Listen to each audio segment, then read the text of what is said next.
We are live. We are live. Good morning, Kona, and everyone listening at home. I'm still kind of reeling a little bit from that incredible race yesterday. Are that you? a question? Yeah. I thought you'd pick it up. Oh, okay. But then Sorry. I looked Yeah. at you and you you were were like not picking anything up anymore. That's for sure. It was a big day. It was a long day. It was a big day. It also felt like, a culmination of a lot of things. Like, not least for Lucy. Absolutely. Yeah. I feel like that's a great summary, a culmination of a lot of things. And we're going to talk about all of those things. It is our 6th episode in our Watch the Women of Kona special edition on the Feisty Triathlon feed. And I can't believe we've come to our 6th episode already. That it's all done. That it's over. Yeah. Women have their whole own race. They do. They do. And they showed that they deserve it. I want to thank Wahoo, Orca, Bonk Breaker, Salt Stick, Pillar, and Kerr Sports for your support of this podcast and all of the Watch the Women content we've been pumping out this week. Thank you so much. We appreciate you. And after we roll our intro and our ads, we're going to hear from the winners. We're going to hear from Lucy and Daniela, Taylor. We had some great clips from yesterday, so we're excited to share those.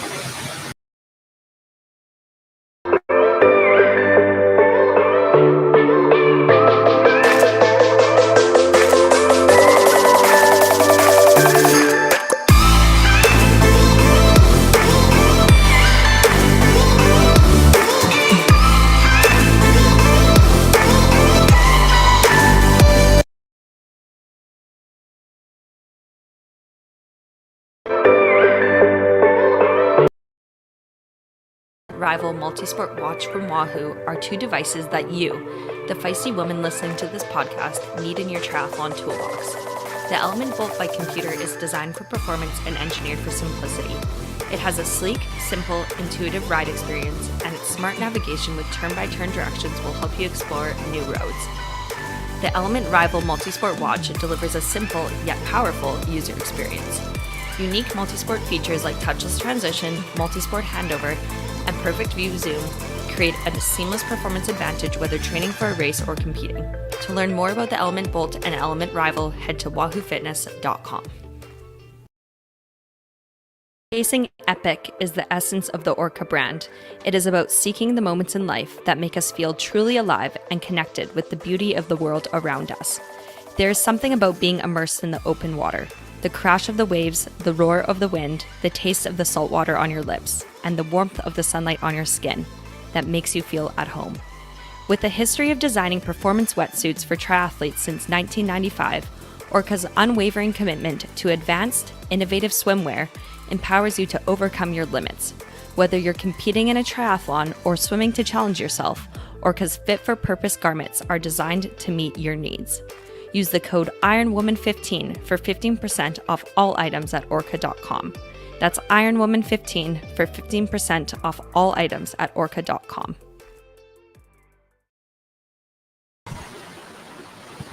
So Kelly, we cannot go too far without first talking about Lucy Charles Barkley. It was crazy. I feel like, so all week, right, we've been talking about everybody's like, oh, it's a bigger field now. There's so many good swimmers. Lucy didn't look that good in Singapore. She's been hurt. It's going to be a whole pack. And she was basically just like, no. Yeah, she was basically just no. She was off the front in the swim. And I I hadn't really thought it through before, but watching her yesterday, I thought, oh yeah, you have to be prepared mentally to be, if you're Lucy with her strengths, Right. you have to be prepared mentally to potentially win off the front. Gun to tape. Right. I think obviously you can hope maybe a Taylor's going to back up to you and you guys can work together and you can put time on the fast runners. But you have to be prepared to nope, this is you all day. Just out Go. the front, cameras on you. Don't let anyone pass you. Yeah. What a difficult way to win. So we talked to Lucy after the race, and we asked her. Actually, no, this is for the press conference that we're playing. Oh, okay. Right. But it was about this is her 5th time. She's been second 4 times. She was second 4 times here, and it was starting to be Lucy just gets second. Right. Yeah. And so obviously, it took 5 tries, but she did in course record fashion. So worth it. I think if there was any way that I wanted to win this race, it would have been like that. And there were times today where I thought I had it in the bag, and then there were definitely times where I thought it was all going to unravel and I wouldn't get the win. So yeah, I'm sat here and I can't really believe that I've finally done it. It took me 5 tries and I just kept coming back. But there were many times over the years where I just thought, maybe I'm always going to be the bridesmaid in Kona, and yeah, it's nice to finally be the bride. Well, your perseverance, your grit and your commitment to your craft have certainly paid off today. At what point did you actually let yourself believe that you were going to become the VinFast Ironman World Champion? It really wasn't until I was back on a Leahy drive and I was still looking over my shoulder thinking that Annie was going to be right there, and yeah, really until I took that tape I just didn't believe I was going to get the win. What do you think helped you get to that finish line today? Was it the thought that you didn't want to be 5th time in 2nd place, that you really, really wanted to be on the top step of the podium and be the world champion? I really tried to not think too much about the position, and obviously I didn't want to be 2nd again, but I really just tried to put that in the back of my mind, and everyone out there was supporting me. Even all the other pro women were cheering me on. I think they know what a journey it's been and how much I've wanted to win this race, so for them to be cheering me meant so much, and obviously all the other women out there yelling at me all day, and having my team out there giving me splits and just cheering me on. And I don't know how my husband did it. He seemed to be everywhere on that course, keeping me going. And yeah, without him, I wouldn't be here today if he didn't get me through this training block and over the years. So yeah, it really is for the whole team this win. And of course you did have a rocky start to the year as well with your metatarsal fracture. Could you have envisaged back then that you would be sitting top of the podium against some of the best women in the world as the world champion, the Ironman World Champion? No, it's been a really tough couple of years. I think since winning the 70.3 World Championship in St George in 21, it's just been really tough. Like, it felt like I turned 28 and my body just didn't want to do this anymore. It just kept breaking on me. So having the confidence to get back into training, trust that my body was going to stay healthy and be able to put down a really solid block for this race, it did give me confidence. And there was still some struggles in the race today. That run, like I said, was probably the toughest run of my entire existence. It was just brutal, and I had to dig deep into my mind to keep pushing and hold the pace, knowing that the girls behind me were never going to give up either. Absolutely. And Lucy, one of the most important questions I have to ask you. You have 2 dogs. You've now become an Ironman World Champion. It'll be very hard for your family to say no to a 3rd. Yeah, I said this to Reese. I was like, yeah, of course I would love another dog, but all I've ever wanted is to win this race, so I really don't feel like I need anything right now. It's just, that is the biggest prize, and a credit to the work that we've all put in as a team, and they've put up with me for the last few months being very tired, very grumpy, all my family and friends putting up with that, and yeah, it means so much to just have an incredible team of people supporting me on this crazy endeavour to try and win this race. Well, dreams that do come true and anything is possible. Ladies and gentlemen, Yeah, so Lucy broke Daniela's course record, went 8:24:30, and I didn't even realize she was on course record pace until like we were getting down to it. Yeah. When you think about it, she was only like a minute off her swim course record. She biked like 4:32, I think, something close to the bike record, and then she ran a 2:57. Like, that's just mind blown. Yeah, we knew it was going to be a fast day because the wind wasn't blowing so hard, and the heat wasn't quite as heaty.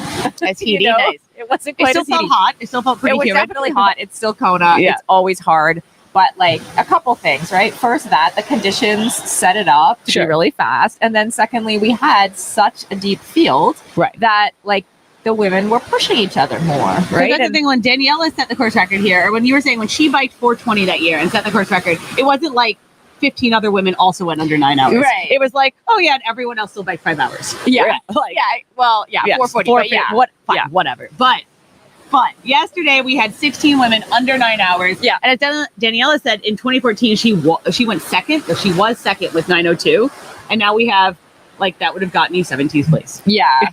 That's absolutely wild. Yeah. Like when I remember I went under 9 hours at Ironman Brazil, and I was like the 30-something person to do it, right? And now there's like hundreds and hundreds of women who have gone 9 hours, and going under 9 hours here is like a whole nother level. Thing, yeah. And we could see it, like when the women were crossing the line. Like one thing that was really, really clear was that they had pushed each other and that they had raced fast. Like they had actually been racing each other head to head. All this talk before the race about, I'm just going to go out and have my own day and do-da-da-da. It's true to some extent, but like those women were racing each other. I actually felt like we had a lot more talk this time about like, with this field, you have to have the best day. You have to have a perfect, like nothing can go wrong. Like Anne ran a run course record for 2:48. And it was not enough to catch Lucy. Right? Like we were all like, oh, like, you know, she came off the bike 10 minutes down, 11 minutes down. And you're like, well, if Anne runs a course record and Lucy runs her usual like 3 hours, it'll be close. Yeah. Yeah, no. But no. I mean, it was close. It was like 3 minutes. Yeah. But yeah. Imagine running a run course record here by 2 minutes and not winning. Like that is literally the kind of day that it was. Yeah, it was crazy. Mhm. I was thinking of something as you said that, but we also haven't slept in 4 days. So now I don't remember what it was. Well, you know what we could do? We could hear from Anne. I mean, so at the press conference, I didn't even realize this. Anne talked about how she got, like during COVID, she got diabetes and her entire nutrition plan changed. So I knew she got COVID. COVID still exists. It is on the path, but she got it in late 2020 or early 2021, and she had long COVID. I knew she had long COVID, and that was part of why she like struggled in 21 and 22.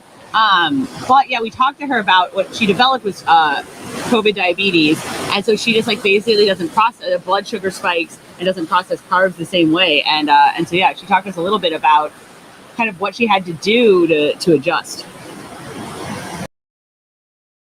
To quote Mark Allen, he said you looked like you were floating, never mind flying, on that run course. How does it feel to now be here, having broken that run course by so much?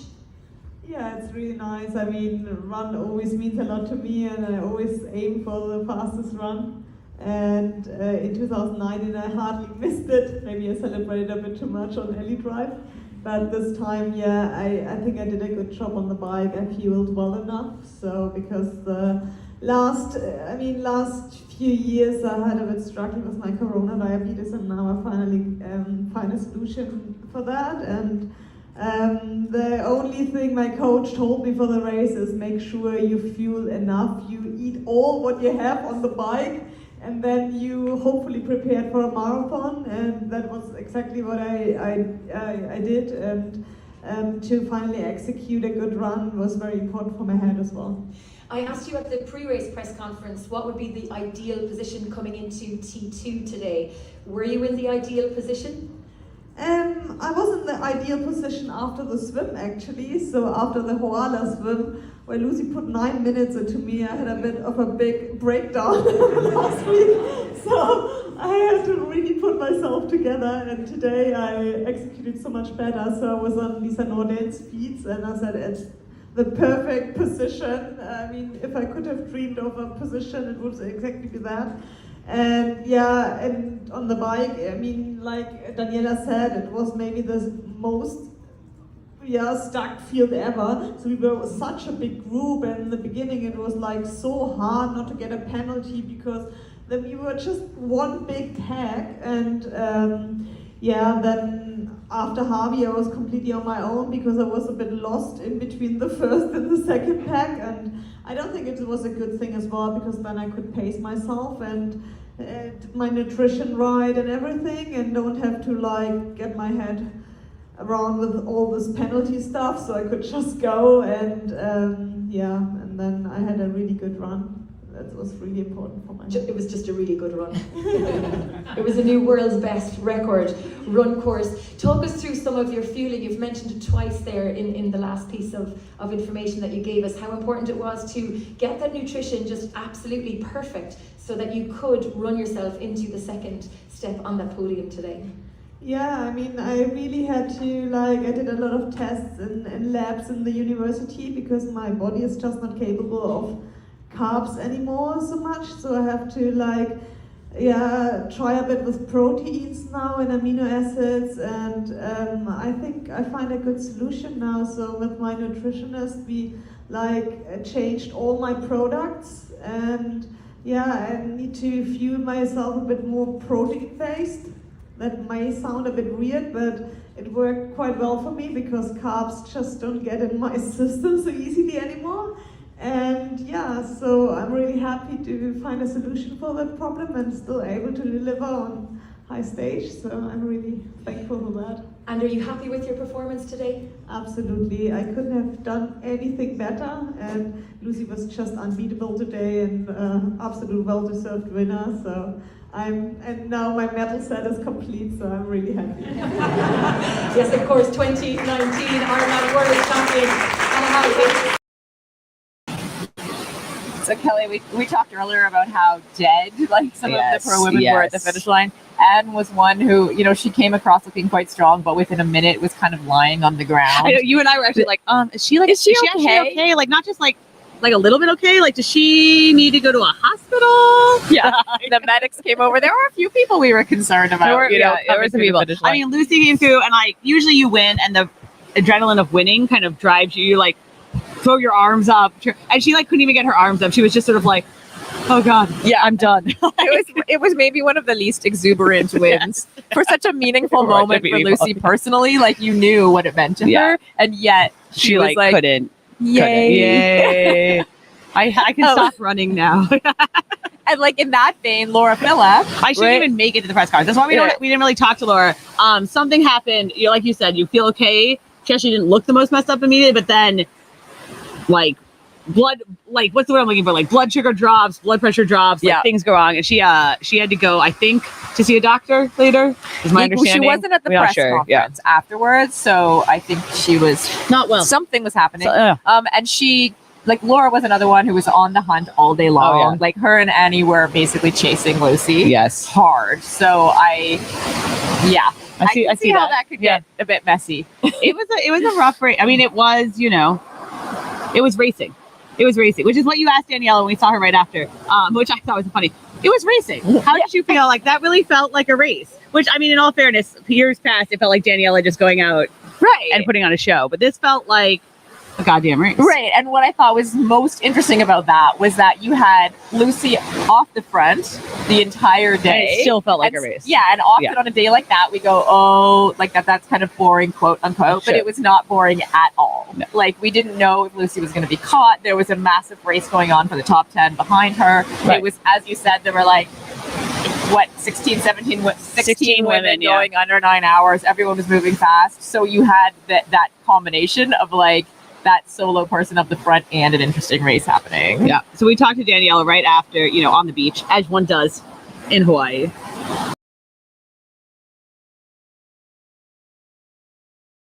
It was like a race out there. Yeah, it definitely was. I mean, it was world-class performance out there from the ladies. I think Lucy really set the target out there. It was really impressive, and I feel happy for her. She deserved it. She deserves it, and she fought so long for it. And she was. I think she was the best athlete there today. She's the best woman, and I tried to play a role, but I mean, I actually have to be happy with my performance. I was good in the swim. I didn't feel great. I tried, but there was not that last gear. Didn't really want to come. Didn't really feel comfortable out there today. But I tried, and then it felt quite rough to start run. But I'm actually quite happy with my run. So I just the other were just. So I have to be happy with it. It seems like, a lot of people were like kind of wrecked at the finish line. I know it's Hawaii, everyone's wrecked at the finish line normally, but like it felt like a lot of women were kind of collapsing, that you actually were racing each other within like even the top 7. Did it feel like that to you? Yeah, definitely. I mean, I had Sky and Chelsea coming just a few minutes behind me, and I think for a while it was just 1 minute, and I actually sprinted down Palani to not get caught, and for a while I also thought I might be able to catch Laura. So it was definitely, I was fighting for each place and definitely tried to, get that podium. But it was really all I could do today. There was nothing else I could squeeze out today. Yeah, well, you had an excellent race early in the year at Roth, and you set all kinds of records. So you must be happy with your season overall. Yeah, definitely. I mean, Roth was. I mean, that was the race of my dreams, really. So I think that definitely was already made up for the season, but of course I wanted to perform here super well. With having COVID after off, I was really struggling for a long time with my lungs and like really, really bad tiredness, sleeping a lot and just not really, training was really rough for a while, and so I got myself in a good position. I felt like I was fit and healthy, but yeah, I mean, we're here talking about world-class racing, so the others were just a bit fitter. So that's, I think, I need a bit more time to get maybe to that level where I once was.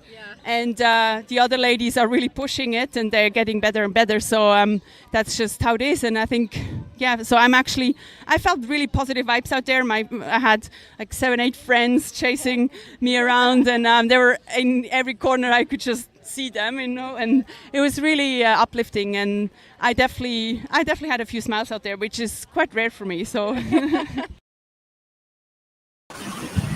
I appreciate the Daniela. I mean, she was like, look, you have to be on your top form to beat these women on this day. And she just seems so happy. Joy was the word of the day. Joy. Right? Yes, Joy. someone said that joy was the theme of the day, and I think that's absolutely true. I also like that Daniela said that she's coming back. I'm not sure if it was in the clip or not. She's coming back next year for Nice, which I think will be a great course for her. She did confirm in the press conference that this is most likely her last Kona, but she is excited to race Taylor. She wants Taylor to do Nice, which I think no worries. Taylor's all in on that. Yeah. And we'll do Nice next year. And I think Daniela, could go on top again. Yeah. It would be cool to see that. That's why everyone should race Nice, because me and Daniela will be racing Nice. Come for Kelly. Come. We were joking, of course, that she was like, that Daniela, that we cut the interview, but later she had been like, oh yeah, so I hope Taylor does Nice so I can get another shot. And we asked Taylor, and she, are you in the period where you are still like never again? And she was like, no. I want to do one right now. Even though she couldn't walk. I think she's the only person I've ever seen after an Ironman just like excited to do the next one moments after the finish line. Crawling. Yeah, she was crawling down the finish line ramp. Like, it was clearly one of those times when you tell yourself, I'm going to sit down as soon as I finish. Yeah. And that's what happened. So we talked to her a little bit too after the press conference about, I mean, it was her first Ironman. You got to troubleshoot. So we talked a little bit about troubleshooting and like what went wrong out there. She had some things. She lost some bottles. She got a penalty. Talked to some moto drivers for a while. I feel like there was an above average amount of troubleshooting for Taylor. I don't know. It's hard to say. Troubleshoot. The nutrition, because I just lost it all. So, but then also they were supposed to have a penalty tent at the Monolani. So they move it over. So there's one penalty tent that they move from one side of the road to the other, and there were still age groupers coming, so they mistimed it. So it was like a few minutes of it was actually a few miles, and finally Ron came and he confirmed with me, because I'm like, did I miss the penalty tent? Because if you miss the penalty tent, you get DQ'd. So I'm like, he's like, no, they just didn't move it over in time. And I was excited for that penalty actually, because I was going to mix a new bottle. So that was a bummer, but it is what it is. And you know what? That's Ironman. Everyone had their fair share of challenges out there, and I'm just grateful to have made it to the finish line. We saw you explaining your penalty to the commentators on TV too. Are you that aware of what's going on while you're writing? The people are talking to you right there? Oh yeah. I was having a very nice conversation with my motorcycle driver. Well, not my motorcycle driver, the motorcycle driver who was next to me. Because it's very, and then it was so nice. So I spent probably 4 hours and 10 minutes with these guys. And they were very, they were worried about my nutrition. And one of them offered me a Larabar. I don't know if that's allowed. I declined. But then, I came back onto the Queen K for the run, and they were back. So it's wow, we got some company again. But I think they crashed, so I hope they're okay. Okay, that sounds like a lot. So coming out of the energy lab, I didn't know about this, but you don't turn left going back to the road. You do a little out and back, and it was a really narrow turn, and they went around it, and then it was the motorcycle went down. So I hope they're okay, and I didn't see them anymore. All right, I would like to confirm, I talked to one of those motor drivers last night, and he said yes. She, or the cameraman I talked to, and he said yes. She talked to me the whole time. She was like, oh, is your motor driver from Virginia? His license plate is Virginia. I'm from DC. Yeah. Where did he live? And everybody was okay? Everyone got through the crash? I think so. That's my understanding, yeah. Okay. So yeah, Taylor, I feel and I mean, I hate this, breath of fresh air. Yeah, absolutely. Yeah. I feel like there's kind of a pure honesty there. Oh yeah, that is very charming. And I think we're really lucky to have her kind of up and coming in the sport too. I also think we were talking about. I don't think a lot of as the women, like, sports got more professional, more money, women got, and then you do start to sense like kind of the measuring themselves for press conferences, the saying like what they think, like coming in eyes focused. Taylor she doesn't seem to change what she says. Press conference, mic, no mic. Yeah. No. Talk to her enough times. She just says what she thinks. Yeah. Which is like, which is nice. And one of the things, we asked all of them at the press conference, and we talked a lot about, was kind of this notion of an all women's day. And I will say, I think a year ago, and even like, and especially 5 years ago, 10 years ago, the pro women, all the women were kind of like, I don't know, does it really make a difference? Like, a lot of the pro women were like, well, like we don't see that many of the men out there. Like, does it matter? And then now that we've seen it, everyone was like, oh no, wildly different. Yeah, it matters. Especially, I'm thinking back just to earlier in the year when Ironman announced the split and that the men and women were going to be in like two completely different countries. Right. And I think there was a lot of hesitancy, and we've talked about this before, from the pro women, because they were worried, like, will the industry come? They were essentially worried, like, will the sport continue as it is for them? Will they be able to continue to make a living? Yes. Yeah. And so the answer to that has been yes. Like, I feel like this race has answered all of those questions. Yes, absolutely. I mean, we heard from the pro women here, but I also heard to that note, a lot of people being like, oh, I'd love for the sport to be developed enough to have an all women's day, but. Right. I heard a lot of this last year, but. Mm-hmm. And no, it's there. It's fine. Don't worry about it. It's there. We've got 16 people going under 9 hours. Not a problem. We're good. Yeah. So they did ask the pro women. And we had to hear from all of them here. We hear from Lucy and Taylor and Anne about, what it meant to have all, like, the whole stage, about the lack of interference, about the media, kind of all of those pieces. So let's hear from them. Yeah, I think it's amazing for our sport. It's an amazing time to be a female athlete in this sport, and as we've kind of all seen, the level of racing that the females are delivering is just going from strength to strength, and the field that we had in this race today is kind of credit to that we line up and every single one of the top women was here to play on the stage that is ours. There's no men here taking the limelight. We had a whole day of coverage across the world just for female athletes, and the vibe was very different. It was so positive. Like, there was women cheering at each other the whole way, the other female pros supporting me out there. It was just, an amazing day to be a female in this sport. Well, I was trying to, even when Lucy was answering, which that was a fantastic answer, I agree with the atmosphere. I did make the mistake of asking a few men this week if they're racing, and I learned after 3 people, I'm like, oh wait, they're not racing. So like, it's just an easy thing to say, like, oh, are you racing this week? Like, you look fit, you look ready, but no. But I was trying to count how many races I've done that haven't been only women. And I think, so 2 people up here came from the short course scene. Lucy could dominate the short course scene if she wanted to, but like, that's kind of what I'm used to. So, but it's just a very different atmosphere, and I'm grateful for the opportunity. It was very nice to not have any men interfering with the race and knowing that they weren't, because like, it's just like one less worry. And just because some are capable of riding with the women on both ends. So it was just very nice, because it was just like one less thing to think about, because there are a lot of things to think about out there, and the last thing you want to worry about is like, oh, this is like, this race is annoying. But I think now we have the opportunity that the whole race is showcased. I think cameras were everywhere, otherwise it's always like on the first woman and the first man, and then they stick with the man until they all finished, and then eventually we come into play. And I think we put on a great show today, and it's worth covering the whole thing. And I think, I haven't seen it, but I would assume it was quite spectacular, and there was a good coverage of the whole race. And obviously those are all like great points. And we also asked Daniela kind of like, why have we seen such a progression in times? Yeah. And she pointed out, all these things, right? Sure, tech, sure, fast day, sure, like, but also, what's the word? Like, game recognizes game. It elevates everyone. Yes. And she was pointing out, and as you get more women, she literally said, as you get more women in the sport, you have more competition. You have more of these people up and coming who wouldn't have been there before.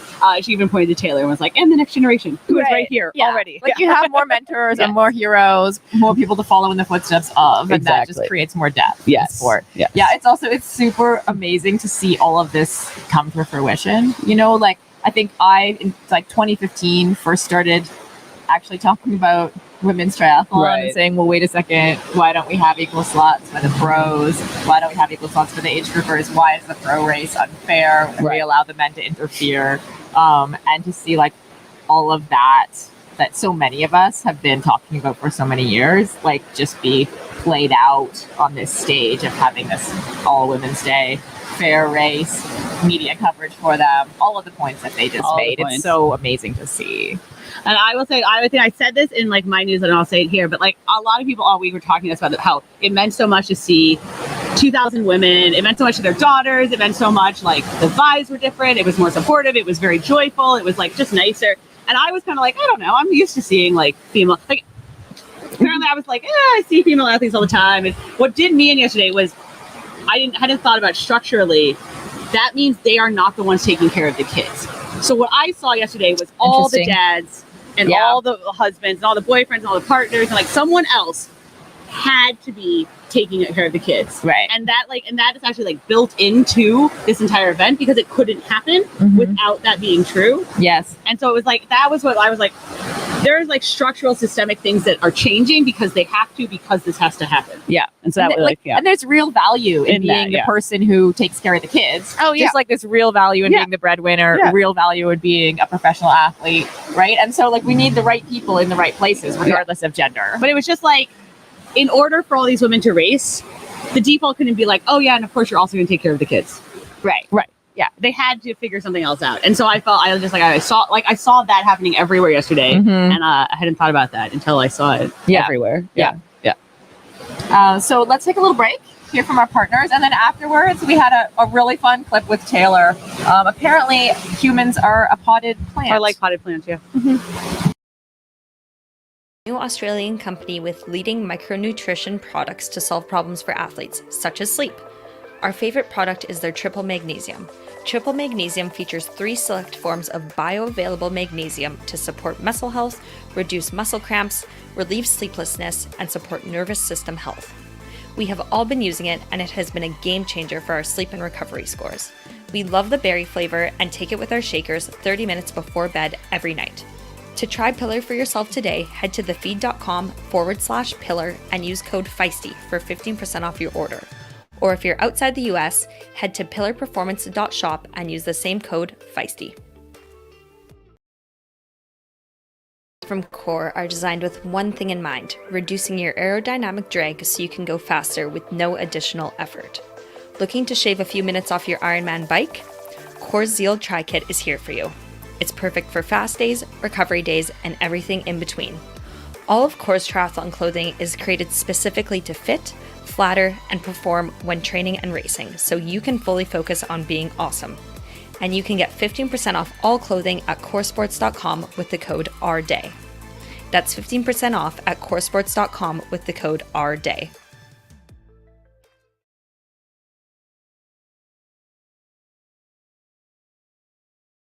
Goals is only possible when you fuel them.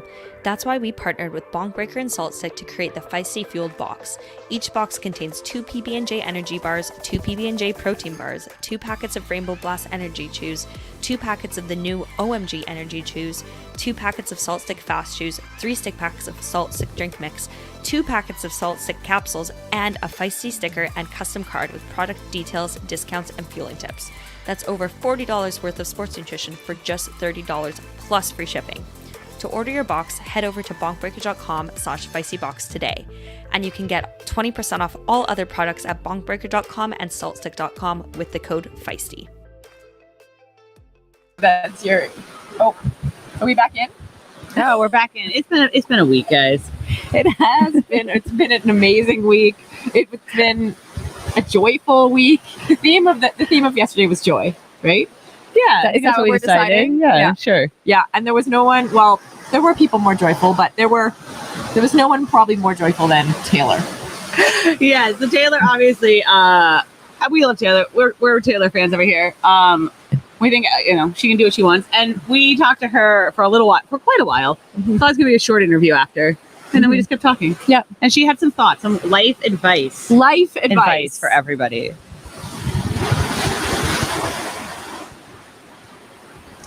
frequently told that like humans are potted plants, and so the people you surround yourself are very important. The environment you place yourself in is very important. So, and I I love being in the mountains. I love grounding myself. I love going to the grocery store for myself. Like, it's just like I like being a person first and foremost. One of my coaches, my former coach from college, like she'll text me and she's like, Taylor, how are you as a human? And it's like a great reminder. And so I ask some of my friends that, and people can use it if they want. But like, if you ask someone like, how are you doing as a human? It's kind of a nice question.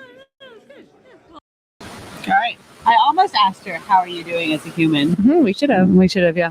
But Kelly, how are you doing as a human? I'm less joyful and more tired.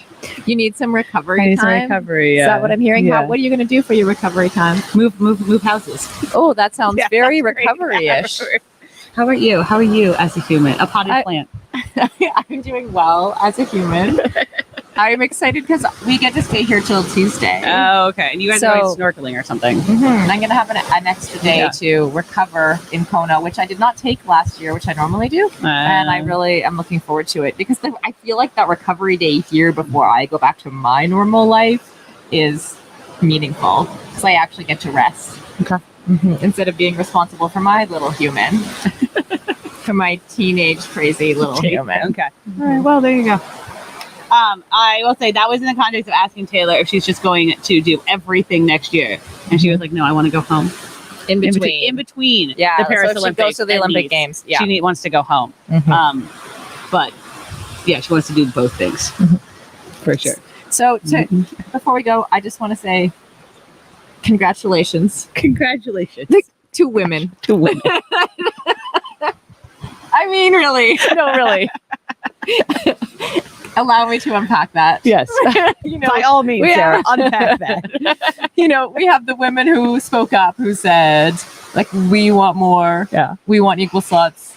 We want our own day. We want a fair race. We have the women who took their slots, despite the fact that there were a lot of murmurs in the triathlon community that it was the women's field was going to be too weak, quote unquote, if we let all these people made the swim cutoff yesterday for the first time. Every athlete. Yeah. Congratulations to the pro athletes who did who performed perhaps the best Ironman World Championship. I mean, it's hard to judge, but that was a really freaking good race. Yep. Congratulations to all the feisties who are here sitting behind the camera. To you, Kelly, for all the behind the scenes work you do, talking to people about all the things. So that is my message. There you go. And Sarah, put your arms up.